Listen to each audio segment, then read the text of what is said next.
Hi everybody, and welcome to our first installment in a series of webcasts specifically centered on procedures of the International Tournament. My name is Nick Caringi, and I'm the Senior Director of Operations and Education for Little League Baseball and Softball. Over the course of the next few weeks, we will be airing segments that will hopefully provide the information you need to have a smooth and successful tournament season. With us today is Pat Wilson. Pat is the Senior Vice President of Operations and Program Development for Little League Baseball and Softball. Pat, welcome. Thanks, Nick. Excuse me while I look at my cheat sheet. When we were last together, we talked a little bit about the verification process, and we kind of talked about how important that would be for the future years. Today, we're going to talk a little bit about team selection. With team selection, who is ultimately responsible for the selection process? The Board of Directors is ultimately responsible for the selection process, and it's critical that they establish whatever policy they're going to use for their local league early in the season, preferably before the season, distribute that method to all the parents, even at the time of registration for the regular season, so that everyone knows up front what's going on, and so everyone's well informed, so that the parents don't feel that there's any surprises once they get to tournament time or the tournament selection day.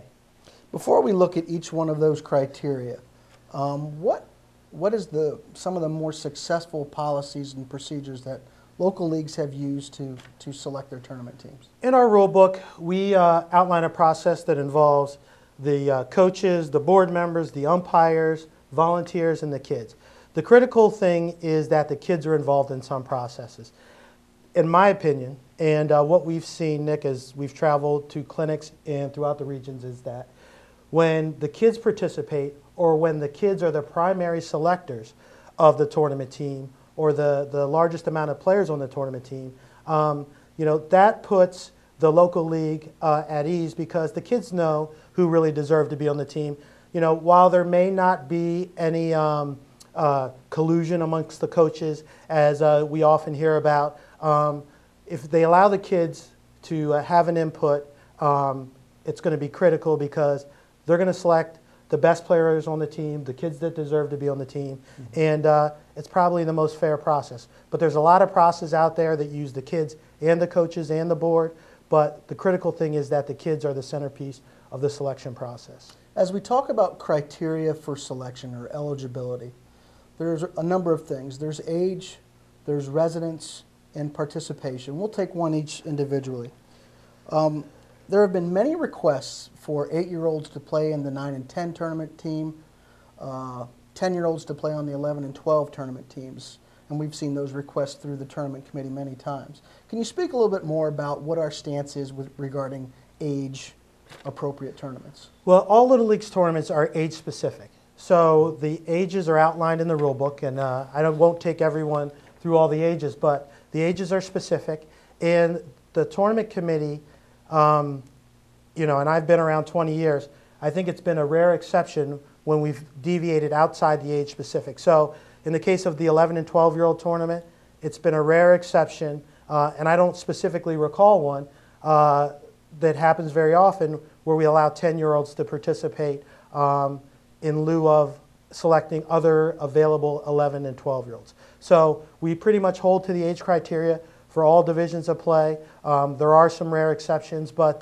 they're few and far between, Nick. Through residents, we've covered residents over the previous verification video.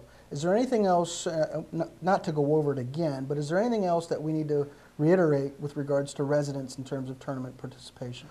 Well, I don't think there's anything we need to reiterate, Nick, but I will say, since the last time we've been together, one of the critical things that I've been doing is I've been talking to as many district administrators as possible to get feedback on the new process. And I don't want to be presumptuous to say that the new process is going to be an overwhelming success, but we've heard a lot of positive feedback from those district administrators. They're looking forward to the new process. They think it will help their local leagues. They think it's going to help their district staff and really reduce the paperwork, because a few years ago, as we heard about, Nick, we really heard a mandate from the district administrators and the local league volunteers that that's got to be job number one for the operations staff at Little League International. Over the years, we've had some, and we'll talk a little bit about participation now, moving on to that portion of the criteria.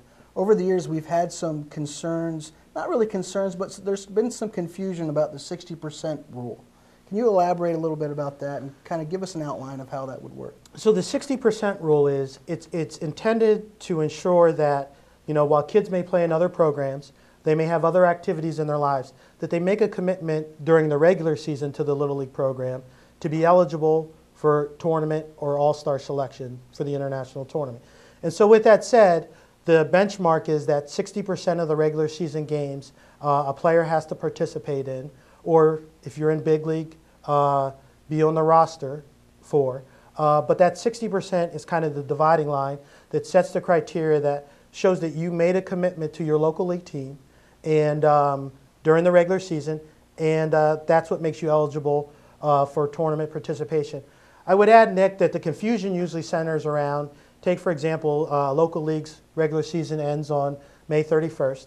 And so on May 31st, you have a group of kids that were playing high school ball, and their high school season ended May 15th.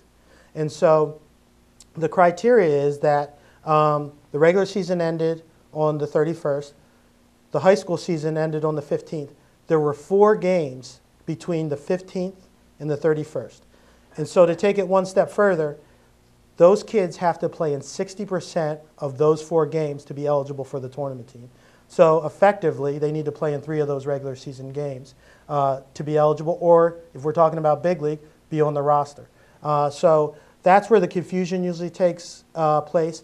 We want to make sure that leagues review this and districts review this at their district meetings coming up in preparation for tournament. But the 60% rule is really intended to show that commitment to your local Little League really after your high school season is completed. And we want to give that exception for the high school season because we know that's a priority for a lot of kids. We'll continue our discussion about tournament team selection in a few moments. Stay with us.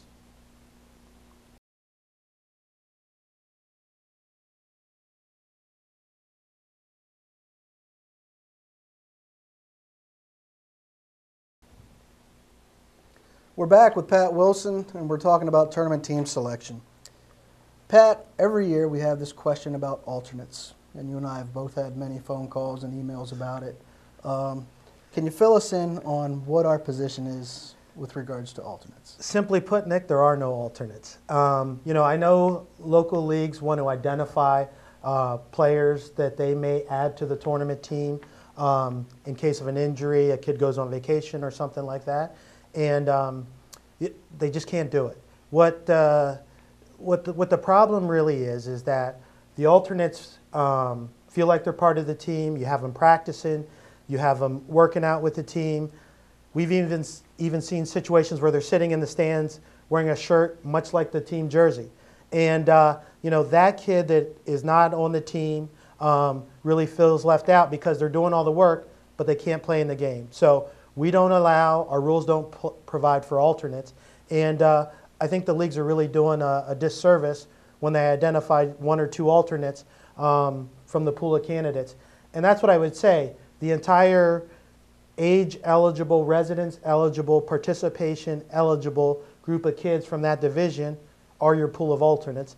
And don't get them involved until you're ready to put them on the team. And if you have open spots, then instead of calling them alternates, those kids should be on the team. That's my opinion, Nick. Very well put. Mine too. We've simplified our tournament announcement tryout date. There's been some confusion. We've gone back and forth. Should we have the June 15th date?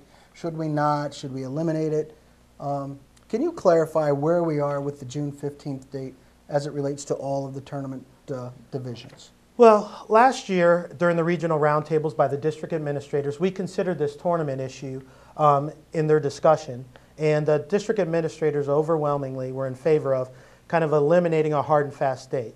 So the new rule is that the announcement, tryout, practice is 2 weeks prior to the first tournament game. So if your first game is June 28th, then the announcement, practice, and tryouts for all the teams in the district is 2 weeks prior. And so what that allows is that it provides for greater flexibility from division to division, district to district, and state to state. Some states in the Northeast where it's colder need a little bit more time, start their tournaments later. Some teams and districts in the Southeast or California or the Southwest start a little bit earlier. So it gives greater flexibility and still kind of gives everyone a level playing field because everyone's really starting that practice announcement 2 weeks prior. Let's move on to coaches and managers. Can you explain who is eligible and who is not eligible with regards to being a tournament team coach or manager? So everyone that coaches during the regular season in that specific division is eligible to be selected for the tournament team managers and coaches. However, I would add this one caveat is that the league president, the district staff, and the district administrators, while they may have coached during the regular season, are not eligible to coach a tournament team. And we do that because the league president is really responsible for the oversight of the league and managing the processes and the verification and the administration of all the tournament teams, not just the ones they may be managing or coaching. So we want them to be focused on the entire league, not any one division. And then the district staff and the district administrator, they're the ones running the tournament. So we want to avoid any type of conflict of interest with allowing them to manage or coach during the international tournament. Pat, is there anything else that we want to cross off before we finish up this particular segment with regards to tournament team selection? Well, Nick, I'd like to come back to probably one of my first points with regards to our conversation today is that the parents of the kids that are participating and that are eligible for tournament need to be informed about the process that the local league's going to use. So putting that in writing, distributing it to the parents within the league will help everyone when it comes time to make the difficult selections. The other thing I would say in closing is that get the kids involved, have them be part of the process. They know who belongs there, and it's critically important that it's their league, the league's for them, to get them to be the major participant in that selection because it's really about them. Thanks, Pat, for joining us. Thanks, Nick.